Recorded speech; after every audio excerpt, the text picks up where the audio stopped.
High, দিনটা ছিল রাখির দিন। সকাল সকাল উঠেই আমি গোপাল ভাইকে রাখি পরাতে চলে এসেছিলাম। আর এই গোলাপ ফুলের রাখিটা আমার খুব পছন্দ হয়েছিল, তাই গোপাল ভাইয়ের জন্য নিয়ে এসেছিলাম। তারপর আমি চলে গেছিলাম অফিসে, কারণ যতই রাখি হোক ছুটি তো আর নেই।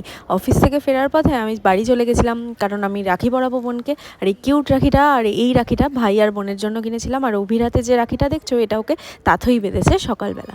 আর এখন বোন একটা রাখি বেঁধে দিল। এই রাখিটা কিন্তু আমার বোন নিজের হাতেই বানিয়েছে। তারপর আমি আর বোন দুজনকে রাখি পরালাম, আর দুজনকে একটা করে চকলেট গিফট করেছিলাম। সেটা নিয়েই খুব মজা করলাম। আর তারপর অভি বোন আর তাথইয়ের জন্য দুজনের জন্যই কিনেছিল একটা কাজু বরফি আর চকলেট। তাথই তো দুপুরবেলা রাখি পরিয়েছে, আমি ওটা দেখতে পাইনি। আর এখন বোনকে যেটা দিল, ওটা তো আমি সামনেই ছিলাম, তাই ওর থেকে আমিও দু একটা কাজু বরফি খেলাম। খেয়ে দিয়ে তারপর মা আজকে করেছিল লুচি তরকারি, আর সাথে করেছিল তালের বড়া।